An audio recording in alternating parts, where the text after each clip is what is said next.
La première image de cette édition, est tout d'abord la première journée nationale de qualité de l'air ce vendredi avec les résultats d'études de l'année 2014 publiés hier par Atmo Nord-Pas-de-Calais.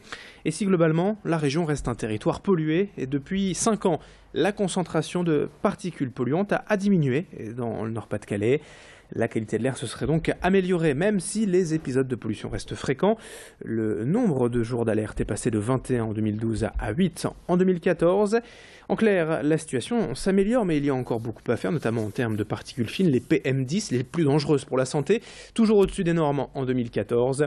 Mais quand même, selon l'organisme Atmo, si on applique les programmes de protection de l'atmosphère, les émissions de particules fines et polluantes devraient diminuer d'au moins 30% d'ici 2020.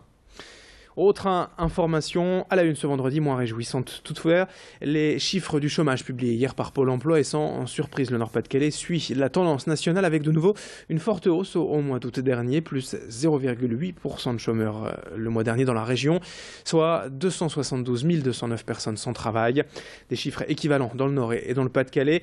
Par ailleurs, sachez que depuis un an, le chômage a augmenté de 2,8% dans la région, avec quasiment 8000 chômeurs de plus en un an.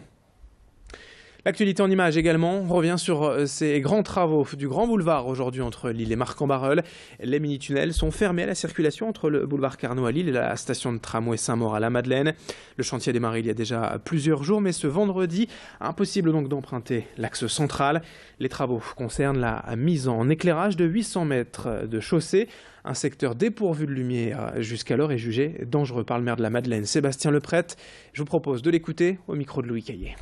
On a opéré un travail préalable, quand je dis on, c'est l'entreprise prestataire de mise en fourreau, puisqu'il a fallu tirer des câbles pour pouvoir alimenter les futurs mâts qui vont être posés. Donc on est maintenant dans la dernière phase qui va consister à venir installer les mâts d'éclairage public sur 5 ou 6 nuits dans un créneau qui va s'étendre entre minuit et 4 heures du matin. On espère que ça générera un minimum de nuisance pour les riverains, mais en l'occurrence les travaux il faut bien les faire. On enchaîne avec l'événement de cette fin de semaine à Lille, bien évidemment l'ouverture de Lille 3000, le nouvel épisode Renaissance qui va dynamiser l'agglomération durant 4 mois. La parade d'ouverture est programmée demain soir à 20 h au départ de la gare Lille-Flandre. Des milliers de personnes sont attendues dans les rues et les associations lilloises seront bien sûr au rendez-vous, notamment le collectif Brésil Afro-Funk qui prépare depuis des semaines cet événement. Danseurs et musiciens étaient hier soir en répétition en général. La samba sera évidemment à l'honneur. Les costumes et les danses du carnaval de Rio vont investir les rues demain soir pour un cortège de folie rue Fédherbe, Grand Place et rue Nationale avant le feu d'artifice d'ouverture à 22 h quai du Vau.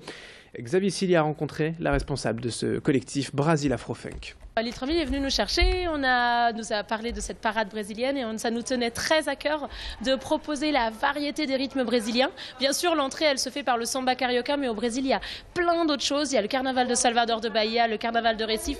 Et vraiment, pour nous, c'était important de montrer cette variété de rythmes brésiliens. Alors, dans tous les quartiers, en fait, on a proposé des ateliers de danse. Et c'est vrai que là, vous voyez derrière moi, il y a énormément de gens qui sont venus. C'est notre répétition générale avant la parade. Et c'est vrai que c'est très important parce que ça recrée l'ambiance d'un carnaval brésilien, c'est-à-dire d'une participation populaire. 7h34 en direct sur Grand Lille TV, on continue en musique avec l'ouverture de la nouvelle saison de l'ONL hier soir au Nouveau Siècle, la 40e saison s'il vous plaît. Au programme 3 concerts de rentrée, un hier soir, un autre ce soir et le dernier demain. Une reprise placée sous le signe de la musique française, si chère à Jean-Claude Casadesus. Le chef d'orchestre a souhaité mettre en avant le violoncelliste Gauthier Capuçon qui ne s'était plus produit avec l'ONL depuis 2006. Les compositeurs Olivier Messiaen et Camille Saint-Saëns sont au programme avec, et c'est assez rare pour être signalé, la présence d'un orgue sur scène pour accompagner l'orchestre.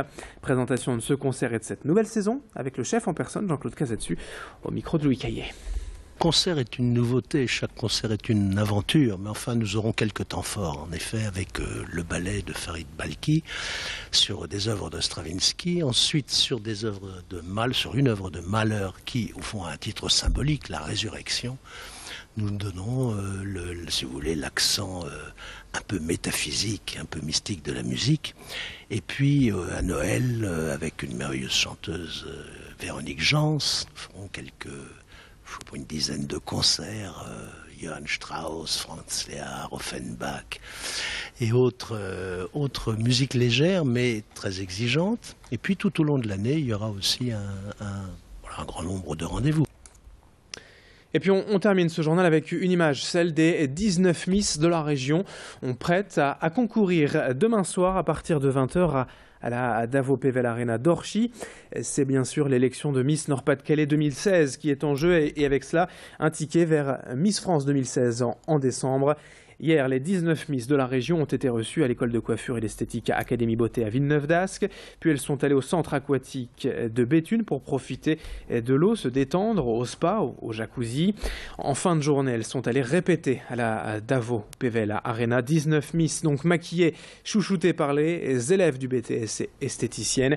Alors si vous souhaitez assister à l'élection, comptez tout de même de 25 à 35 € la place au sein de cette Davo Pével Arena pour ce spectacle régional et l'élection de Miss Nord-Pas-de-Calais. C'est donc demain soir à 20h à Orchy. Pour l'instant, on va parler météo et trafic sur Grand Lille TV, 7h36 ce matin en direct. Restez avec nous.